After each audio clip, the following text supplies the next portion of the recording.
Сәлеметсіздер ме оқушылар? Бүгінгі жаңа сабақ 94-ші сабақ. Жақсы тілектер еліне саяхат. Жеті түсті желбір гүл. Ертеде Женя деген қыз болыпты. Бір күні Женяны анасы дүкенге жұмсайды. Дүкеннен тоқаш алып келші дейді. Сөйтіп Женя дүкенге келеді. Дүкенге келіп, ыстық тоқаштарды алып, қайтып келе жатады. Бірақ Женя жан-жағына қарап келе жатады. Сөйтіп қараса, дүкеннің үстінде бір қарға тұр екен. Женя қарғаларды санай бастайды. Қараса, енді бір қарға дүкеннің үстіне қонайын деп жатыр екен. Ал келесі ұшып бара жатыр екен. Женя сөйтіп жан-жағына қарап келе жатқанда, артында келе жатқан ит Женяның сөмкесін тесіп, тоқаштарын жейді. Женя итті көріп қуа жөнеледі. Бірақ ит оған жеткізбейді.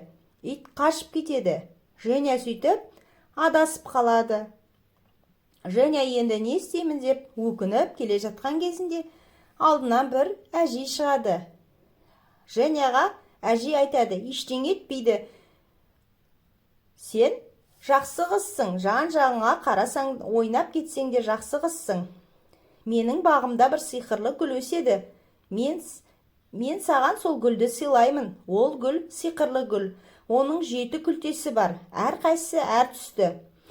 Ол жай гүл емес, сиқырлы. Ол сенің барлық тілегіңді орындай алады дейді. Оның бір күлтесін жұлып алып, гүл күлтесі солтүстік пен оңтүстікке, батыс пен шығысқа ұш, айналып кеп алдыма, айтқанымды орында. Осы жерге түс деу керек. Содан кейін тілегің лезде орындалады дейді. Женя қуанып кетеді, әжейге алғысын айтып, дереу үйіне баруды армандайды. Ал қане көрейік, 7 түсті желбір гүлді дейді. Сөйтіп гүлдің сары күлтешесін жұлып алып, асыға лақтырып жібереді. Гүл күлтесі солтүстік пен оңтүстікке, батыс пен шығысқа ұш, айналып кеп алдыма, айтқанымды орында. Осы жерге түс, мен тоқаштарыммен лезде үйімде болайын дейді. Айтып үлгірген сол еді. Женя тоқаштарымен үйінен бір-ақ шықты. Қараса, Женя үйінде отыр, ал тоқаштары дастарханда тұр. Женя қуанып кетеді. Сөйтіп отырады. Бір кезде Женя анасының әдемі құмырасын алғысы келеді. Сөйтіп орындыққа мініп, құмыраны алуға ұмтылған кезде саусақтары ілініп кетіп, құмыра жерге түсіп, быт-шыт болып сынып қалады.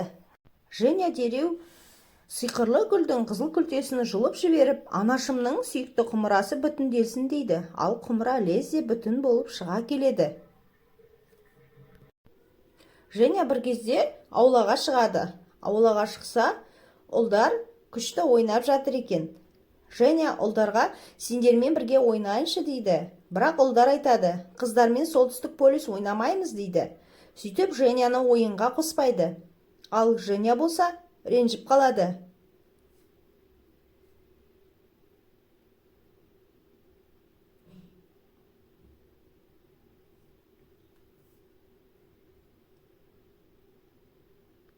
Женя сиқырлы гүлдің сары күлтешесін жұлып алып, лақтырып жібереді де, гүл күлтесі солтүстік пен оңтүстікке, батыс пен шығысқа ұш, айналып кеп алдыма, айтқанымды орында.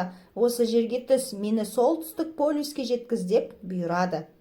Айтқаны сол еді. Айнала қап-қараңғы, қорқынышты болып кетеді. Қараса, Женя үсіп жаурап тоңып тұр екен. Жан-жағы құйын болып жатыр екен. Женя өкініп жылайды. Енді не істеймін дейді.